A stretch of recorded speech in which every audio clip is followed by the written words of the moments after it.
Good afternoon or good evening, everyone. Thank you for joining us today. We do want to say that this session is being recorded. So if you do not consent to a recording at this moment, please feel free to log off the call. We will begin in shortly, a few minutes, just to let a few more people join the call before we get started. Okay, hello everyone, good evening. Again, thank you for joining us today. I'm Stephanie. I serve on the Cobb County ARPA compliance team. And today we have a nice warm welcome from the Cobb County manager, deputy manager, Jimmy Gitsy. He wants to share a few words with everyone. So Jimmy, if you would, share a warm welcome. Absolutely. Good afternoon, and thank you, Stephanie. Thank you for joining us for the Reporting Requirements webinar for Cobb County's American Rescue Plan Act grant funding. I'd also like to congratulate all of you who are here with us today as your projects were chosen for many great programs and ideas received during the application submission process. My name is Jimmy Giese, and my team oversees Cobb County's ARPA grants management operations. This has been a months-long journey to solicit ideas from the public, also to perform a comparative analysis of the proposed projects and applications, and then to approve the projects for execution by the Board of Commissioners. So you can imagine how excited we are to get these projects kicked off, and we hope this webinar will be informative and provide you with the information and tools necessary to successfully fulfill the reporting requirements. Please let us know any questions that you have, and know that we're here to provide guidance, not just today, but throughout the grant funding period. Thank you all for your efforts and to make an impact on Cobb County. And I'll now leave you with Stephanie to kick us off. Thank you. Yep, thanks again for joining us, Jimmy. And welcome everyone. Good evening, good afternoon. Again, I'm Stephanie and I serve as the Cobb County ARPA compliance team lead. I, along with my colleagues, Natalie, Andres, Ali, and Ellen, will be presenting on the Cobb County American Rescue Plan Act, or ARPA, Payment and Reporting Requirements webinar. So thank you for joining us today. If we move to the next slide, I'll walk us through the agenda. So today we'll be talking about the Cobb County ARPA background. So just to go over information of how we arrived to where we are today, and then where we're going forward. Next, we'll go into registration requirements.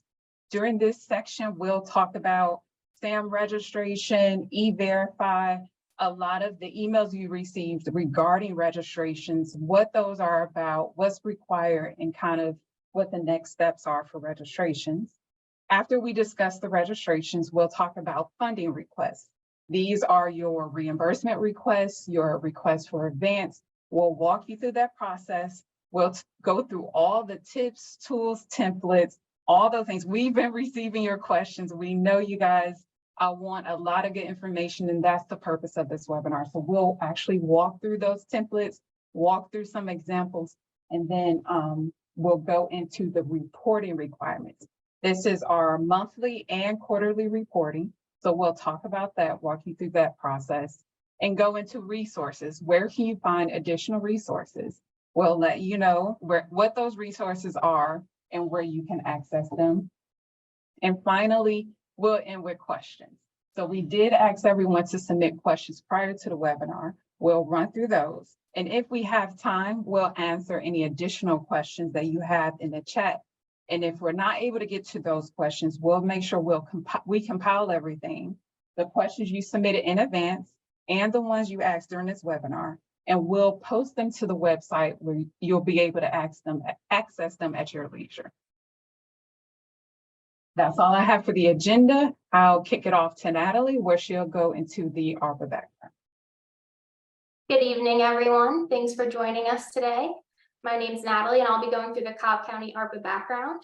So as many of you know, on March 11th, 2021, the President signed into law the American Rescue Plan Act, providing $1.9 trillion in economic relief to states, counties, and cities across the country. Cobb County alone received $147 million of this funding through the Coronavirus State and Local Fiscal Recovery Fund. The Cobb County Board of Commissioners approved ARPA investment guidance that divided this funding into 5 main priority areas, including economic development, support services, community health, county infrastructure, and public safety. Next slide, please. All right, so in March of 2021, as previously stated, the American Rescue Plan Act was passed by the U.S. Congress. Then in October 2021, Cobb County announced its launch of the American Rescue Plan Act Community Needs Survey. This online survey was designed to gather community input on how Cobb County should prioritize its $147 million of federal ARPA funding. Moving into March, the Board of Commissioners held community sessions to help gauge the interests of its members of the community and stakeholders when it came to distributing the ARPA funds. Then shortly after, we provided guidance documents and videos to the Cobb County ARPA website. Then moving into June 6, 2022, the application process opened. At this time, applicants were allowed to submit applications for requests for ARPA funding, all the way until September 9th, 2022, when the application submission process closed. In September 13th, 2022, the first round of projects were approved. A few months after, February 14th, 2023, the remaining projects were approved, which brings us to where we are today. Next slide, please. So as of now, the Board of Commissioners have approved projects. The subrecipients have signed and submitted their agreements and subrecipient questionnaires. And additionally, you also should have completed the required registrations, including SAM.gov, E-Verify, and the Cobb County approved vendor forms.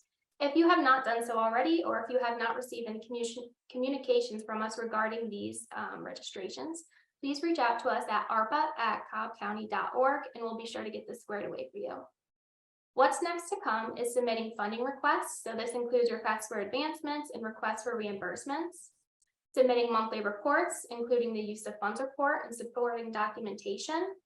Submitting quarterly performance reports, such as the online surveys, which you will receive 2, one for the county and one for the treasury. And then retaining that supporting documentation and creating audit-ready packages. Next slide, please. Next, I will pass it off to my colleague, Andres, for registration requirements. Hi, everyone. My name is Andres, and I'm also part of the Cobb County ARPA compliance team. According to ARPA regulations and county policies, there are 3 requirements also recipients must follow to receive funding. The first of these requirements would be E-Verify. So what is E-Verify? E-Verify is a system through which employers electronically confirm the employment eligibility of their new hires. And why do we need it? Well, according to the IRCA Act of 1986 and the IIRIRA Act of 1996, employers must examine their newly hired employees' documentation to prove their eligibility as employees. Also, recipients need to be registered in E-Verify. Also, recipients must complete Form 1, E-Verify registration, and due certification found in the subrecipient agreements.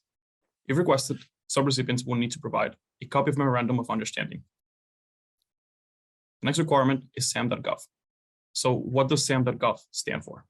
Well, SAM stands for System of Award Management, and it is a government-wide registry for vendors doing business with the federal government.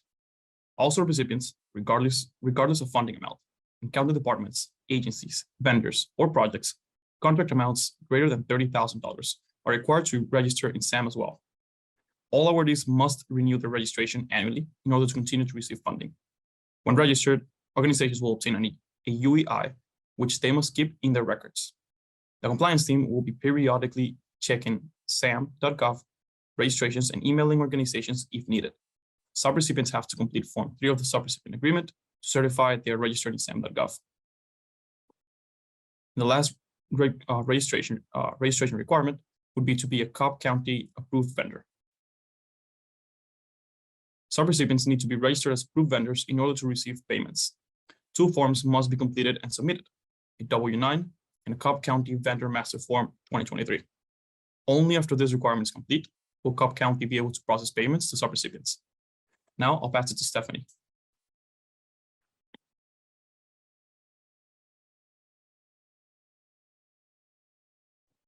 Thank you, Andres, for the overview of the registrations. Next, I'll go into funding requests. This is how you submit your request for funding for payment, essentially. So next slide. So for funding requests, subrecipients and our county departments are required to submit requests for reimbursement to receive payment. Cobb County would consider advancing a portion of the funds based on advanced criteria. Now, depending on what you elected in your agreement, and for our subrecipients, that's the subrecipient agreement, and for our county department projects, that's your memorandum of agreement. Depending on the information you put there, you can choose one of two routes. So for our subrecipients, you can request or you can submit a request for advance. That's what we call our RFA process. Or you can submit a request for reimbursement. That's our RFR process. Unfortunately, our county departments, because of the structure, you wouldn't submit requests for advance, simply just requests for reimbursements. But our subrecipients, you can go one of the two processes, which is an RFA or an RFR. For our county departments, I would like to note that you can charge the ARPA spending account within your financial system. However, please be careful when charging the account, because within our review, our compliance review, if it comes out that an expense is not in alignment with ARPA, or if there's some other reason that it could potentially be ineligible, we would remove that expense from the ARPA spending account and charge that expense directly to the county's general operation budget. So it's really important to work with the compliance team to make sure that all of your expenses are in ARPA alignment or eligible according to CFR, so that we don't have to remove that expense from the ARPA charging account and charge it to your general operating budget. Next slide. So let's talk a little bit about advances. Next slide. So for our advances, there are mainly three things that we consider. So first, there's eligibility, there are limitations, and then there are requirements. For eligibility, advances will be selected on a case-by-case basis, and this is the support program goals. Remember, this is specifically for our subrecipients. Subrecipients can request advances based on immediate cash needs. So this is just to pretty much kick the project off, just to get started. It's not to cover your full project. It's just these funds to get things going. And if you submit a request, we do ask for documentation. And here it kind of shows us a list of what that documentation is. It can include your budget, your plan, your timeline. And remember, this is a budget, plan, and timeline just for the advance, not your entire project. So for example, if you're requesting $100 and it's an advance, we are requesting a budget that shows $100, a plan to cover the $100, and a timeline. And then additional supporting documentation, such as contracts, procurement documents. Essentially, how did you come up with the $100? The documentation to support how you came up with that amount is what we would need to say that you're eligible for that advance. There are three main limitations when it comes to advances. First is for subrecipients, and it's per subrecipient per project. So you can request, so if you're a subrecipient and you have multiple projects, you can't request an advance for each project. However, going into my second limitation, you are capped at 10% of the total sub-award or $100,000, whichever is lesser. So you are capped as far as how much you can request in your advance, and that is 10% of the total sub-award amount. So 10% of the amount that you awarded for that project, or $100,000, whichever is less.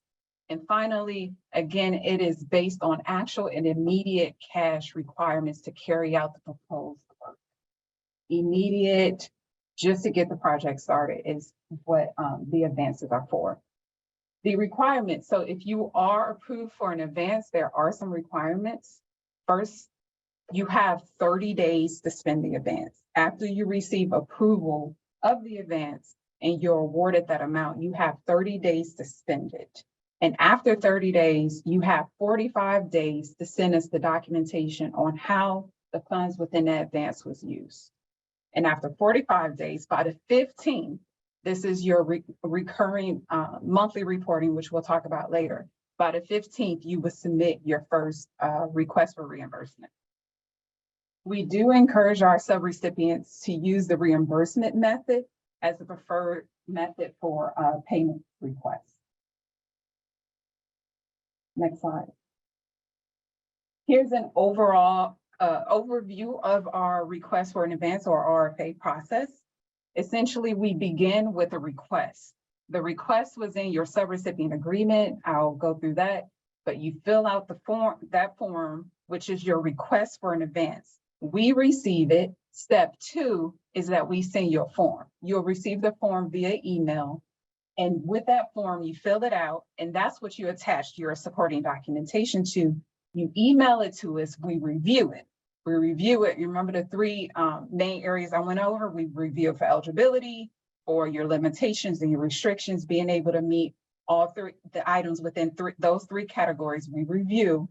And we also review the supporting documentation for reasonableness and completeness. Once we review it within the compliance team, we send it to the Cobb County Finance Department for them to make the final decision on if they're going to approve or deny the request. And once they make the final decision, it takes about a week for the funds to be sent to your account, for you to receive the funds.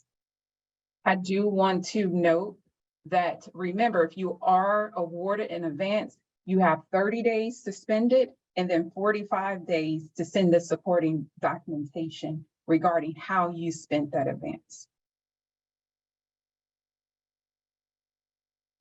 The RFA request, it is a form 2 in the subrecipient agreement.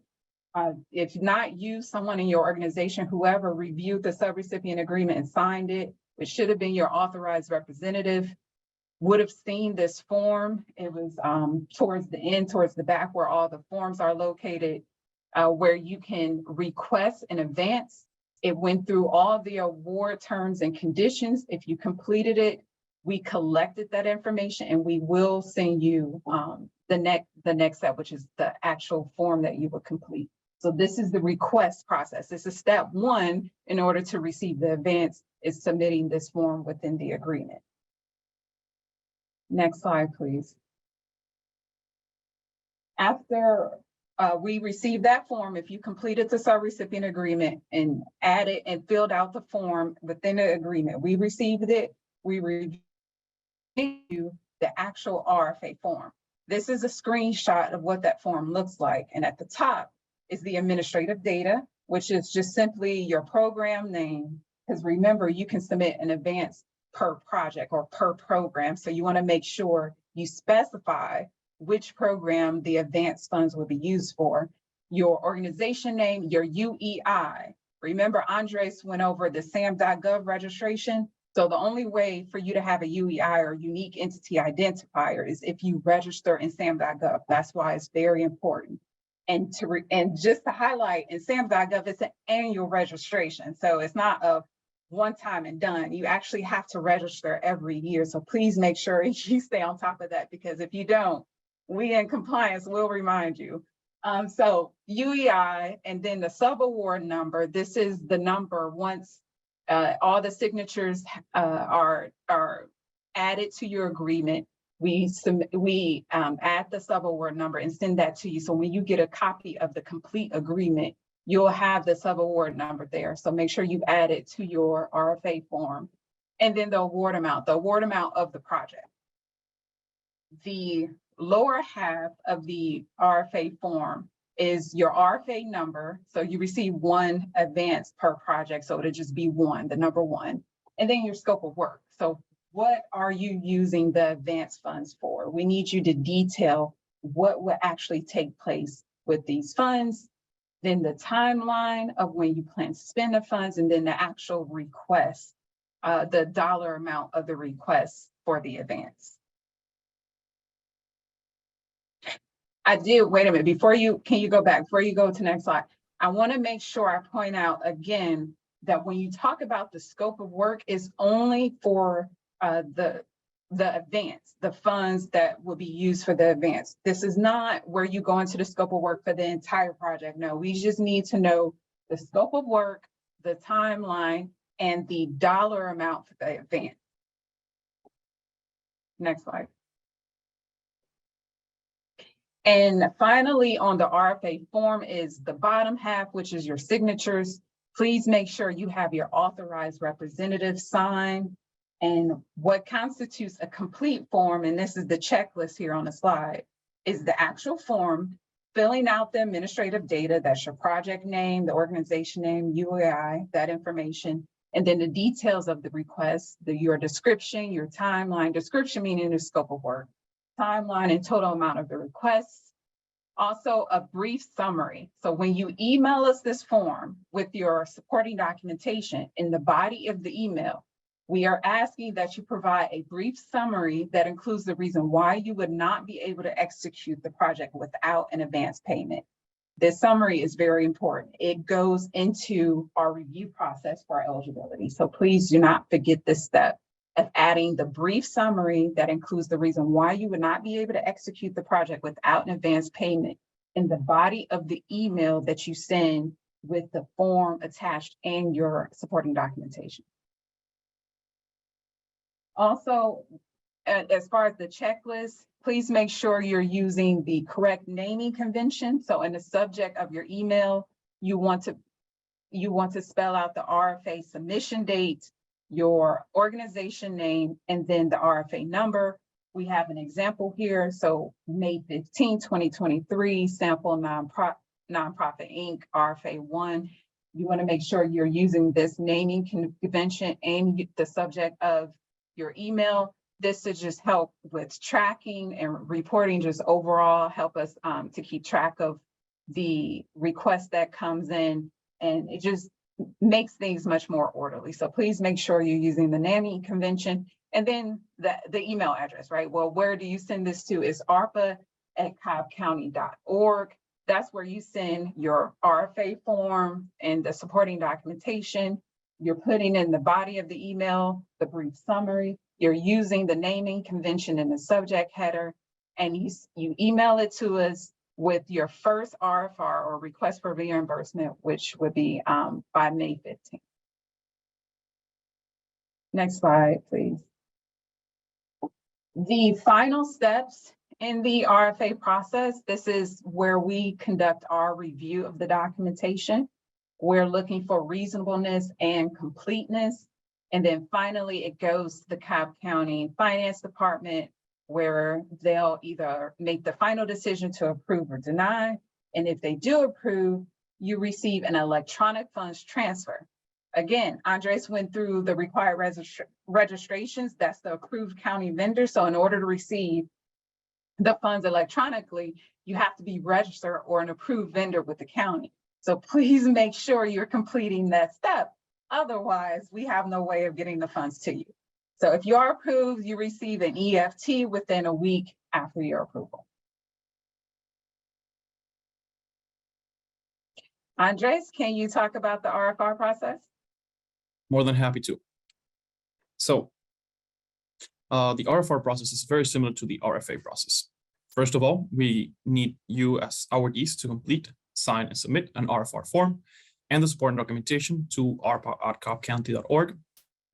Next, the ARPA compliance team will review the submitted RFR forms and the supporting documentation for completeness and compliance with ARPA and programmatic requirements. Finally, the county will make the final decision to approve or deny the request, and once the request is approved, it will take approximately 1 week to process payments. I would like to highlight that additional documentation may be requested after payment has been dispersed to subrecipients. So let's look at a hypothetical scenario.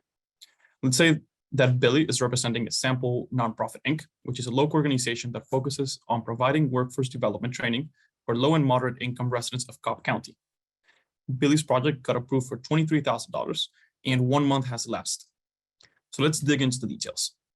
The project is to provide monthly training classes that will teach people how to effectively search for jobs, write a resume, and prepare for interviews. These classes require a classroom, which will cost $250, materials, which will cost $50, and labor, which will cost $200. As you can see, the RFR form is very similar to the RFA form. It's divided into 3 sections. The top section, or the first one, is general administrative data. And let's see what Billy put into here. So first of all, he filed in the project name, which is Job Hunting Skills Program, then the subrecipients or the organization's legal name, Sample Nonprofit Inc., the unique entity identifier, which we got from sam.gov, the subaward number, which you will get, which should be the same throughout all the RFRs, the awarded amount, this is the total awarded amount, and the RFR number. So the only thing that was going to be changing from this section is going to be the RFR number. Next is the expenses area. As you can see, it has 3 main areas. There's payroll, expenditures, and grand total of request. So each of these areas have to be filled in independently. That means that things can only go into payroll or expenditures. So let's think about what we were looking at the budget for Billy. Billy said that there was $200 worth of labor, and that's what he put in payroll. And then a sum of the classroom and the materials expenses summed up to $300, which he put into expenditures. That will automatically be summed up by the grand total of request box right there. Lastly, the last part of the RFR form is the signature box. Please use this signature box. You can do a digital signature, or wet signature is also valid. And the date of the RFR form submission. Before you submit, please go on through the checklist. First of all, complete and sign the request for reimbursement. Then make sure that all supporting documentation is attached to the email. Let's see what Billy would submit with in this example. For payroll, he would submit a timesheet, fringe benefits calculation, payroll register, and a bank statement. Also, for expenditures, he would submit an invoice, receipts, and bank statement. However, because this is the first RFR form that Billy is submitting, we ask that Billy also submit an employee manual so that we can have it on our records. Use of correct naming convention in the subject has to be the same as the RFA, which is the date in the month, day, year format, followed by the name of the organization, and then by the RFR number. Please verify that expenses claimed in the reimbursement have not been claimed against any other federal grants, as stipulated in the subrecipient agreement, Form 4. Our forms are submitted monthly by the 15th of each month to arpa.cobbcounty.org. So, just as in the RFA form, the last step is for Cobb County compliance team to review the information for compliance completeness, and then the decision will be made by the county, who will approve or deny the reimbursement. Then an electronic funds transfer will be issued within 1 week of approval. Now I'll pass it over to Stephanie. Thanks, Andres. We do want to take a moment here to specifically address direct and indirect costs. There have been a lot of questions and some confusion around how do we apply indirect costs. For example, we were seeing in a lot of the applications, if you were taking the 10% de minimis rate, you just apply that to all of your direct costs. Unfortunately, that's not the proper calculation. And so we wanted to take a moment to walk through that of how you actually calculate indirect costs. But first, let's begin with definitions of what are direct and indirect costs. So direct costs are salary, services, and goods that are directly related to the project and are accounted for with a degree of accuracy. Direct costs must align with cost principles, including allowability, reasonableness, and allocability. Examples include salaries and benefits for staff working on the project, 100% working on the project, salaries and benefits. Project-related travel, supplies, and equipment used on a project. These are just some examples. It doesn't include everything, but we wanted to highlight what direct costs would be of how they're directly related to the program. There are staff who are working 100% on the program. Those are your direct costs. For indirect costs, They represent administrative expenses associated with the cost of doing business that are not readily identified project activities. These include costs for clerical and managerial staff. So this is staff who are working on the project, your ARPA project, but also working other projects, depreciation, office space rental, and utilities. If in one building, you're running several programs in addition to ARPA, that would be an indirect cost. Now, calculating indirect costs, there's one of two ways. So either one, you use your negotiated indirect cost rate agreement or your NECRA. If you have one established for your organization, please make sure you're talking within your organization to see if you have this cost rate agreement, because if you do, that's what you're required to use for your ARPA grant as well. If you do not, you can elect to use the de minimis rate of 10% of modified total direct costs. That's what we were seeing people were kind of missing out on. It's not just 10% of all of your direct costs, it's 10% of your modified total direct costs. And we say modified because there are some exclusions regarding your direct costs. And some of those exclusions include equipment. So if you have equipment expenses, direct expenses, that cannot be applied to that 10% de minimis rate.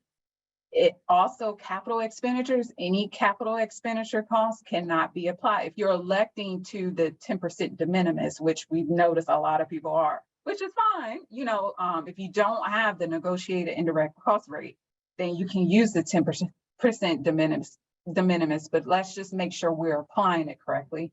So what's excluded? Equipment, capital expenditures, charges for patient care, rental costs, tuition remission, scholarships, and fellowships. We will work with you. I know it's a lot to remember in addition to everything else you have going on. We will work with you to make sure that how you're calculating your indirect costs, you're doing it correctly. So please don't be alarmed, but we wanted to let you know here during this webinar that those exclusions do exist, and we will be removing those amounts if you do elect for the 10% de minimis rate. Oh, wait, one more point before we go to the next slide. You can claim indirect costs per request for reimbursement. So for each request for reimbursement you submit, you can claim indirect costs. All right, now next slide. Now I'll pass it to Allie to go into reporting requirements, starting with your monthly reporting requirements. So there's two, there's monthly and quarterly, but we'll talk about monthly next. Allie. Hi, everyone. As Stephanie discussed, I will be presenting on the monthly reporting. However, before I get started, I would like to make mention to we have provided a lot of information so far. So if you do have any questions, please write your questions in the Q&A tab that is below in the toolbar and ribbon. So if you're starting to get some questions, please start putting them in there. All right. So as I said, I will be discussing the monthly reporting requirements. Awardees should report expenditures on a monthly basis. Monthly requests and reports are due on the 15th of each month for incurred expenses. This includes the request for reimbursement form that Andres has covered and the use of funds report, which we are about to cover. The use of funds report is an Excel document that will contain 3 tabs: the UFR, UFR payroll, and UFR expenditures. On your screen, you see a table below, and this table lists out the period covered and the due date to the county. So for example, year 2023, month January, period covered January 1st through the 31st. This will be due to the county on February 15th. And I know that this table only goes to December 2023. However, these dates will remain the same for the future of the remaining for the expenses for the due dates. Also to note, failure to provide the required progress reports may result in delays or withholding of payment on subsequent RFRs and can be considered cause for termination by the county. So please make sure that you are getting your RFR form and use of funds report to us on time. Another note is expenses can be submitted the following month if expenses were not incurred in previous month or if supporting documentation is not yet available. When you open the Excel document for the use of funds report, the first tab that you are going to see is the UFR tab. And this tab will show the cumulative dollar amount of expenses per month for the covered period. These amounts must reconcile to the RFR form, and it should only include expenses that are being requested for reimbursement. The total amount of the reported expenditure should not exceed the budget approved by the Board of Commissioners and must match the total and the request for reimbursement form and supporting documentation. If you have any budget changes, they need to be sent to the county, and the county has to have approval. And when I say sent to the county, you need to write out your request and explain why and attach an updated budget with that. The reported expenditures should fall within one of 7 of approved expenditure categories as listed in the sub-award budget line. You can find this in your sub-recipient agreement, and if you're a county agency, you will find this under eligible category in the county agreement. And reported expenses should not be incurred prior to February 14th. If they are, please reach out to us because it will require additional approval. The second tab on the use of funds report is going to be the use of funds payroll tab. Now, the payroll tab tracks each payroll expense per employee during the covered reporting period. So you will list out the pay period, your expenditure category, which as I listed before, it will be found in either your subrecipient agreement or county agreement, the expense description, employee name, the employee's position / department, regular hours, regular fringe rate, which will be their benefits such as Social Security, employee life, health, unemployment, and workers' compensation insurance, the total claimed amount, which is the wage plus fringe, and the reference documentation that we will be using in order to verify this information.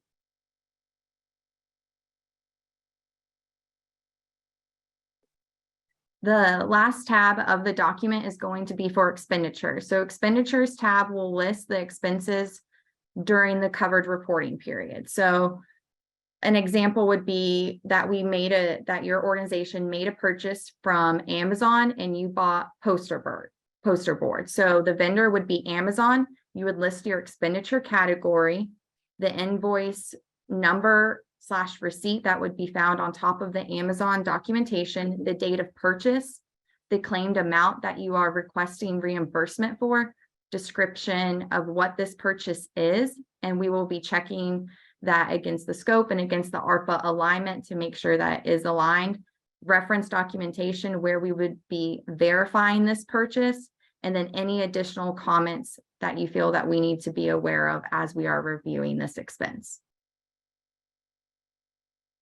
That wraps up the monthly reporting requirements. I will pass it off to my colleague, Andre, who will cover the supporting documentation. Thanks, Ali. And good evening, everyone. My name is Andre Lewis, and like Ali said, I will be talking about some examples of I will be talking about the requirements of supporting documentation as well as some examples. And I know some questions have been already sent to us regarding this matter. So hopefully this is very informative. Next slide, please. All right, so two primary types of expense types that we are considering. The expenditures side of this slide, that covers things like professional services, contracts for goods, the vehicles and equipment, and supplies and materials, and I'm sure I'm forgetting some other ones. But essentially, this is more like a catch-all category, and then payroll is only limited to payroll-specific expenses.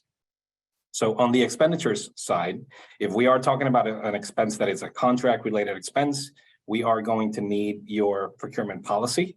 so that we can assess whether that policy was followed during the procurement of the good or service. In addition to the procurement policy, we will need contract documents, meaning the contract or purchase order, any change orders for that contract, any RFPs or requests for bids that might have been publicized, as well as any bid tabulations or evidence that the procurement, the RFP, was actually published in a periodical of general distribution, a newspaper, or something like that, right? The requirements for the different types of procurement transactions will vary slightly based on the amount of that procurement. So if there's any specific questions about procurement, we will take questions on our ARPA@cobbcounty.gov email address. Any questions that you have relating to any topic related to grants management, you should reach out to ARPA@cobbcounty.gov. So for expenditures, we should also be providing invoices or receipts of purchase. We should also provide what we call third-party proof of payment, which that can take various forms. We could be talking about an ACH transaction confirmation.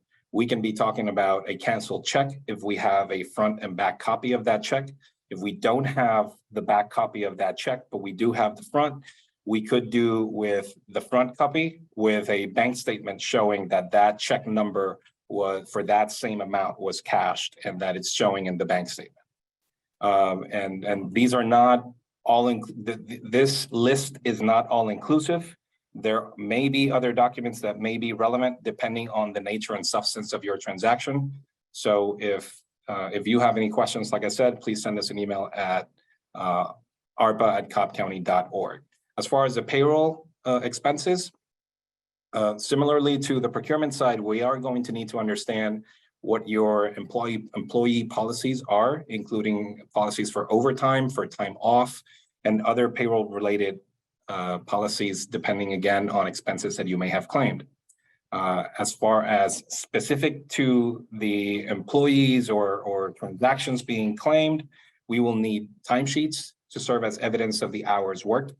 We will need pay stubs or payroll register to show the amounts that were paid to these employees.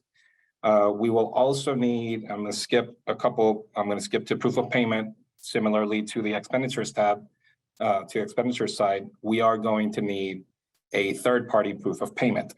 Again, I'm not going to repeat all the examples, but similarly, ACH transactions, bank statements, credit card statements, front and back copies of checks to serve as evidence that the money actually left your organization's bank account. And then finally, with regards to fringe benefits being claimed, we are going to need a fringe benefit calculation sheet. For those of you that are familiar with FEMA processes, this also follows that same idea where in one calculation sheet, you document your fringe benefit costs at the organizational level. And then you calculate, the sheet will help you calculate a rate that you can use to tack on to the gross pay that you are claiming. And finally, an activity log will be required for those part-time employees that are not serving the approved scope of work. If they're not serving on a full-time basis that scope of work, then an activity log will be needed to understand the nature of the work that was being performed for the time being claimed. And like I said, this is not an all-inclusive list. As we review your expenses, we may need additional documentation, which we will request as part of a request for information process, which we will explain in a little bit. Next slide, please.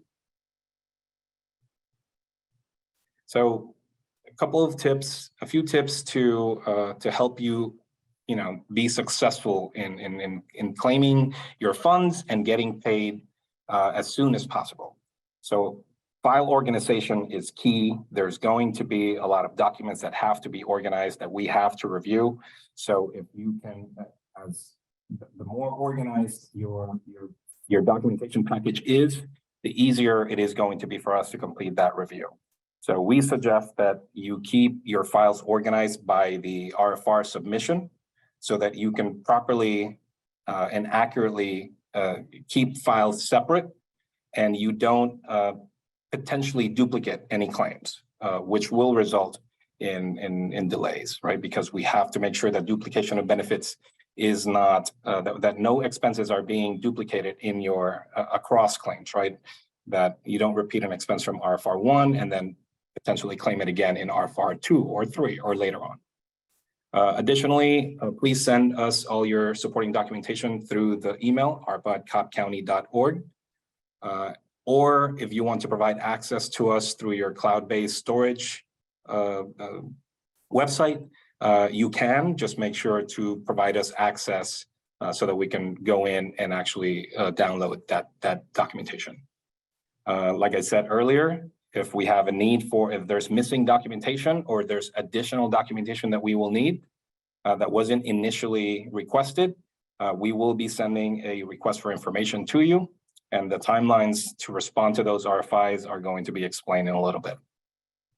And finally, personally identifiable information is a big no-no. We don't want to know people's social security numbers or bank account numbers or employee numbers.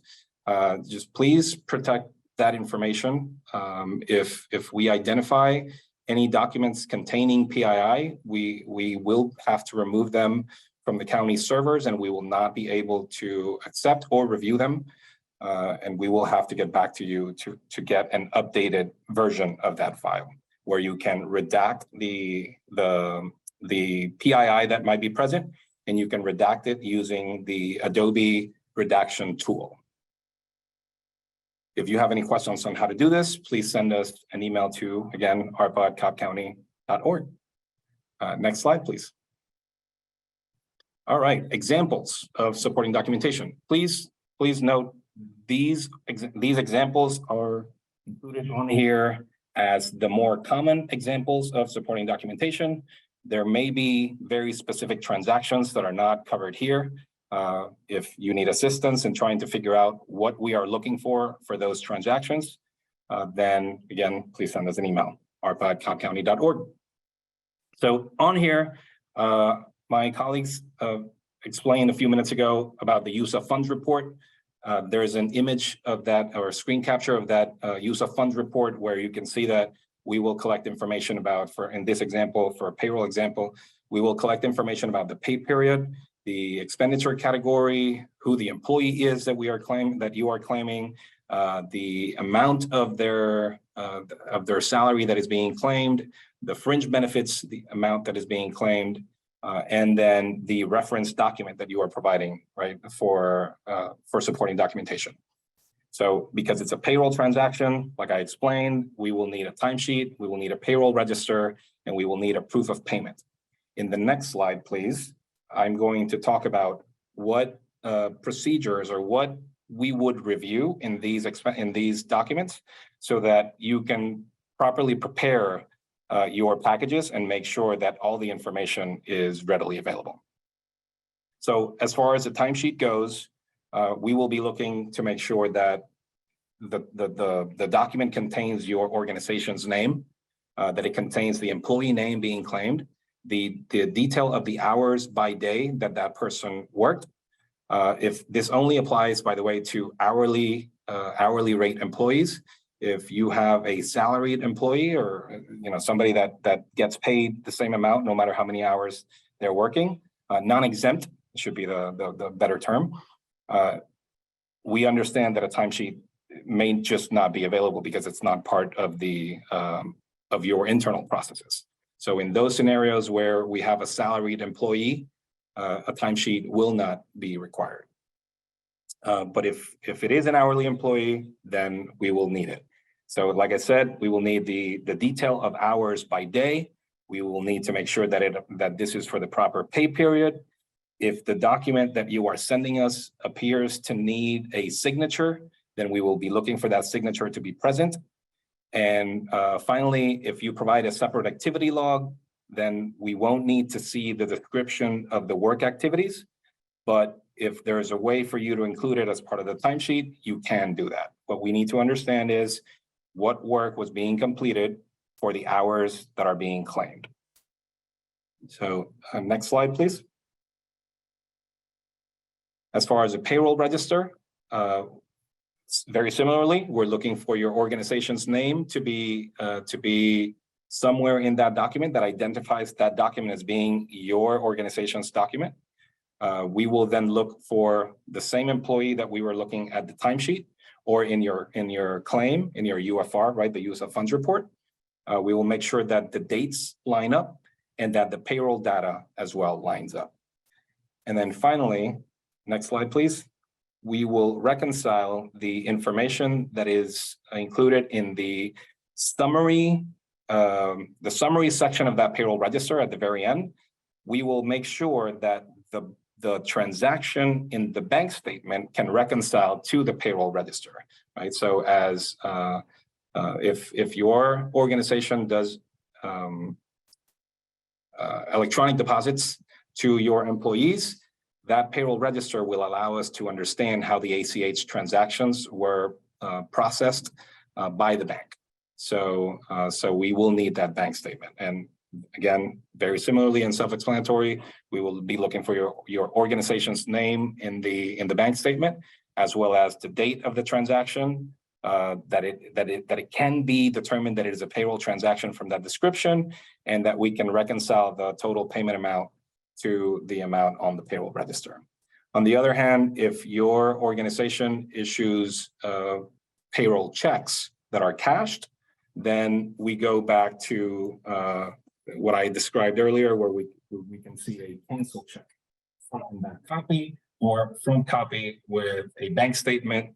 Or if we don't even have a front copy, then we could use a check detail report that again explains date, employee name, check number and amount, and then we can trace that back to the bank statement in the cash checks section.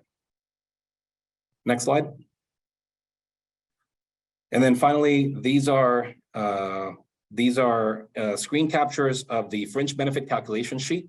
The fringe benefit calculation sheet should only be provided once. It should be completed by a CFO, a finance director, an accounting director, somebody that has control and purview over the payroll process, and they can detail the cost, the annual cost of the fringe benefits that are listed on this sheet, so that a final rate can be assessed. And then, like I said, that's the rate that will be tacked on to the gross pay that is being claimed, and to come up with a final claim amount for payroll transactions. The subrecipient agreement form number 4 that you see on the back is the form where you are going to certify, and we're going to need every subrecipient to complete this form and send it to us. So this is a form to certify that you are not knowingly requesting you're not claiming duplicate benefits for the same expense, right? That you're only claiming each expense only one time and not more than once. So that's also going to be a form that will be needed, again, from every subrecipient. Next slide, please. All right, so in this example, we're moving from the payroll side to the expenditure side. And this particular example is for a purchase receipt, right? Somebody, they went to purchase some supplies and materials. They went to the store and they just bought the materials and then brought it back to the office. So we need this receipt. We need to understand who the vendor was, the date of purchase. We'll look for the receipt number, and we will look for the amount of the expense. And we will then match this receipt to your proof of payment, specifically your bank statement, where we can reconcile the amounts and the dates from the receipt over to, like I said, to the bank statement to serve as proof of payment. Next slide. This is a similar example, but instead of having a purchase receipt, we have a invoice, right? So we decided to contract for some services, or we made a purchase order. And by the time that the vendor performs their services or delivers the goods, they send us an invoice. In this invoice, we will be checking for your organization's name. That's what we call the awardee. We will be checking for your vendor's name, a description of the expense being claimed and the amount. And then again, very similarly, we will trace that back to the proof of payment. In this particular example, we have decided to show you a front and back copy of a canceled check. So as you can see, we will be looking for your name on the check, your vendor's name as the paid to the order of. We will be looking at the check number, the amount of the check, whether the invoice date or number is included in the memo line.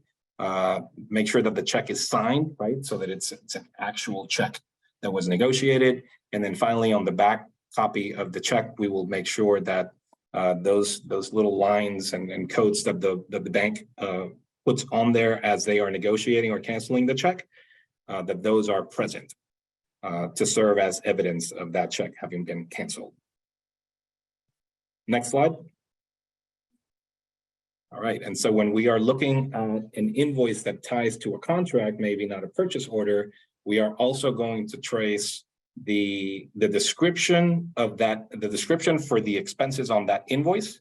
We will trace it back to a contract, making sure that the contract was prepared and signed to the same vendor who is submitting the invoice. That your organization was also the one who signed the contract to receive the goods or the services, and that the description of those services aligns, the description on the invoice aligns to the scope of work approved on the contract. And on the bottom left hand of the screen, you see another example of a canceled check, very similarly to the previous example. We will be looking for your organization's name, your vendor name, check number, the amount being claimed, invoice dates and numbers, signatures, and cancellation confirmation on the back.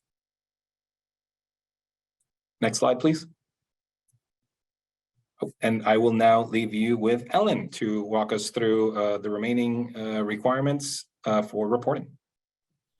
Thank you, Andre, and thank you everybody for hanging in there with us. We know that this is a lot of information, and I'm sure it could feel slightly overwhelming, but we're getting close to the end of the portion of the webinar, so please hang in there with us. So to close out the portion, talking about required supporting documentation, we're going to be going through requests for information. So Andre did mention this earlier, but accurate supporting documentation is very important for you to be compliant with the requirements that is found in your signed agreement. So on our end, we will be reviewing submitted documentation within 5 business days. During this time, we'll be looking to make sure that your required documentation is complete and that the information provided is accurate.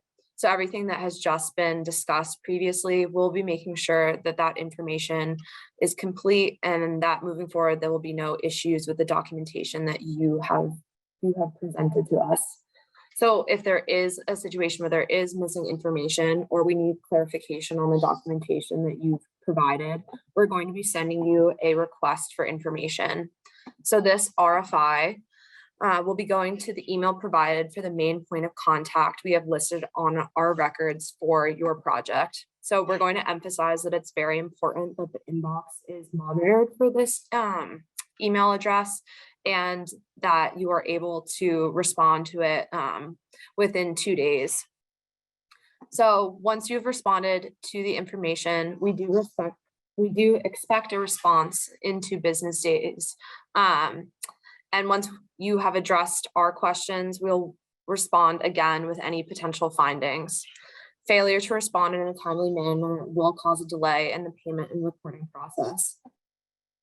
And we understand that we want to be able to move this along as quickly as possible, so you have the resources that you need. So the quality of the documentation and the speed at which you respond to our requests for information is really important to make sure that we can keep moving this process along. So next, we're going to discuss quarterly reporting. As Ali mentioned earlier, there is monthly reporting, and there is a requirement to fulfill for monthly reporting. However, quarterly reporting is a bit different. This will be upcoming for you in the coming months, so definitely something to keep in mind. So subrecipients and awardees will be expected to submit project and expenditure reports for the U.S. Department of Treasury, along with county key performance indicator reports. So for both the Treasury and county reports, awardees should expect to receive surveys on a quarterly basis the day after the quarter closes. So for example, awardees will receive surveys for Q2 reporting on July 1st, and will be expected to complete surveys at a maximum of 2 weeks after they receive the surveys. So as I just emphasized, it's very important to be monitoring your email and making sure that once you receive those reports that you are able to complete them as soon as possible. As of right now, we anticipate that these will be in the form of a survey, as you see in the bottom image. So it'll be easy for you to be able to submit the required information. We will be asking for 2 different forms of information, and the content of the information will fulfill 2 purposes. So the first will fulfill a requirement from the U.S. Department of the Treasury, and the second will be for Cobb County. Quarterly reporting is a requirement for the Treasury, and information will pertain to the subaward and subrecipients. Depending on the nature of the scope of work of your project, some of you may receive additional questions as required by the Treasury. So depending on what type of project you are completing, you may receive slightly different questions, but you will know when the time comes what those will be. The information that we will be asking for the county KPI report will not be submitted to the Treasury. However, it will provide insight on your project's performance. And this is really important for the county to be able to understand how your project is doing, how you're using funds, where on the timeline of your proposed project you are. So this will give awardees the opportunity to indicate how the project is impacting residents, which districts of the county have benefited from the project, the program, and be able to note that the project requires assistance from the county. So the overall intention of the county KPI report is to ensure that projects are remaining on track with their intended timeline and scope, and this can help prevent a project from losing ARPA funding. We will be able to assist if you do indicate that you need any type of technical assistance or advice, or need to have a conversation about where you're at with the timeline and funding. As we get closer to the next quarterly reporting period, we will be able to provide additional information about this process, and we are aware that there have already been incoming questions to the ARPA@cobbcounty.org mailbox. So we are taking note of that, and we want to be able to provide this information as soon as possible. Like I said earlier, we know that this is a complex process, so we want to be able to provide some resources for you for your independent review. There are resources available on the cobbcounty.org/ARPA website. And some of these resources include 2 guides. So the disbursement overview guide provides information about the county's payment process and how that aligns with the guidance provided in 2 CFR. And that is something that is good to review independently. It also goes through the process for reimbursement requests, including advance payments.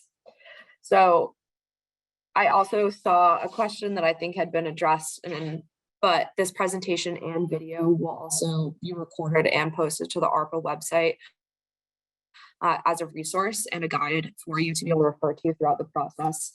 We do already have subrecipient agreements that are frequently asked that are posted to the website. However, some questions that were submitted to the inbox for the webinar will also be included and posted for you to be able to refer to. We do want to make sure that you walk away from this webinar with as much information. So we're going to go through some of those frequently asked questions now. So the first 3 questions here do mainly discuss timeline. And as you can see for the first one, the question asked, when can we begin making purchases against our grant? Should we wait for the receipt of our fully executed agreement and reimbursement instructions?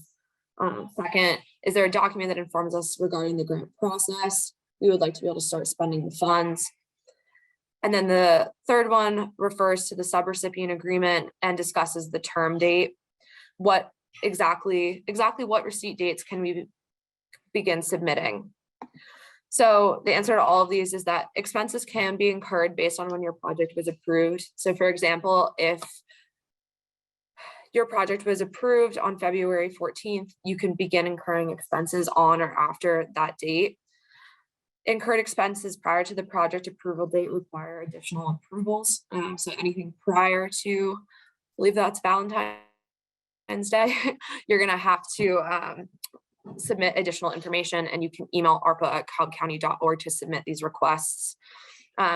Like I mentioned earlier, you're going to be able to reference additional resources about this process and timeline on cobbcounty.org/ARPA. So similarly, for the fourth question, is there a place where I can download the ARPA reporting documents? Yes, reporting guidance, templates, and tools will be made available on the Cobb County ARPA website once this webinar is complete. What is the process and turnaround time for advancements? Advance requests are reviewed by the ARPA compliance team, that would be us, and approved and dispersed by the Cobb County Finance Department. Review time is going to vary depending on the submission of required documents, observations, and additional documentation requests made by the review team. That could be the RFIs we discussed, among other things. Once the review is complete, an electronic funds transfer will be issued within 1 week of county approval. Sixth question, discussing the ability for organizations to amend their approved budgets as long as expenses remain within the scope of work and scope of the project. So there will be an opportunity. Organizations will be permitted to amend their budgets on a case-by-case basis. Changes to project scope will not be permitted, and expenses must remain in the scope of work. For awardees to make those amendments, we ask that you please contact ARPA@cobbcounty.org to request the budget amendment form. As like I said, we will be reviewing that on a case-by-case basis. Eligible expenses, including food or vehicle, are those eligible under this grant? Services and goods that are directly related to the program are generally eligible. Costs for administering a project such as food or vehicle expense could be in alignment with ARPA requirements. We ask that you see the ARPA final rule for a comprehensive list of eligible expenses. That can also be found on the Cobb County .org/ARPA website. There is a link to that. So it should be noted that the services and goods that are included in the scope of work in your subrecipient agreement are your approved project expenses. So please reference the agreement when considering the eligibility of your project's expenses and refrain from deviating from the approved scope of work. 8 is going to go into reporting, and 9, I believe.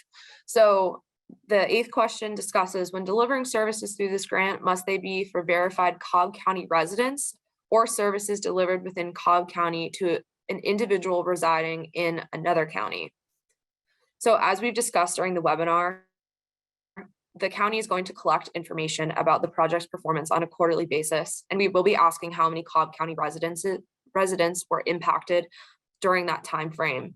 So given that verifying Cobb County residential status for all program participants may be challenging and could turn away people that are in need, as we know that most of these programs are trying to serve as many people as possible, awardees are requested to best focus their program's resources on Cobb County residents and to report that number as accurately as possible.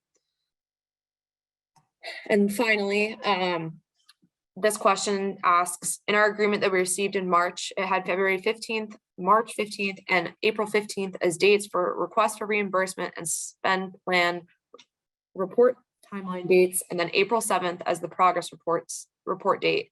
Given that we were having this webinar after the dates, is it okay to submit them after we review the procedures? Or what documents and templates are available?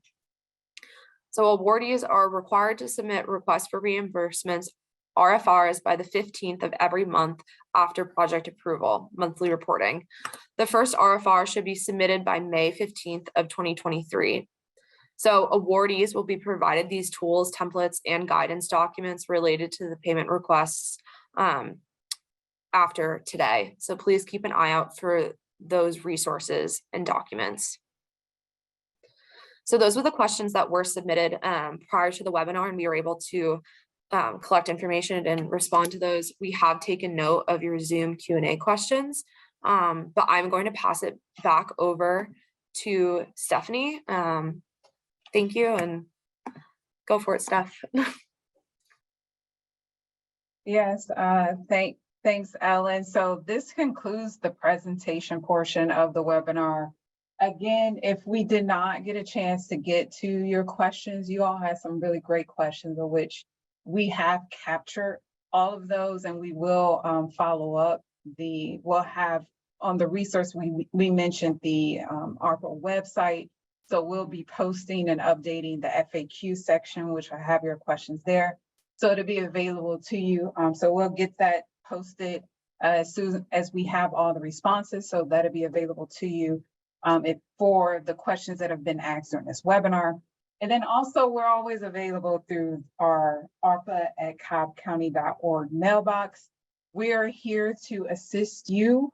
We are a resource. We really appreciate all the work that you guys are doing out there to really help recover and respond to COVID-19, the impacts of the residents of Cobb County and the surrounding area. And we want to support you in those efforts. So compliance oftentimes can be a strenuous process, but we keep the lines of communication open, we work together, and we'll get through it. So again, thank you for attending the webinar. We hope you got a lot of great information. This webinar, the recording will be posted to the website so you can review it later at your leisure. And then also the FAQs and the questions will follow up through the website as well. So again, thank you, and we hope you enjoy the rest of your evening.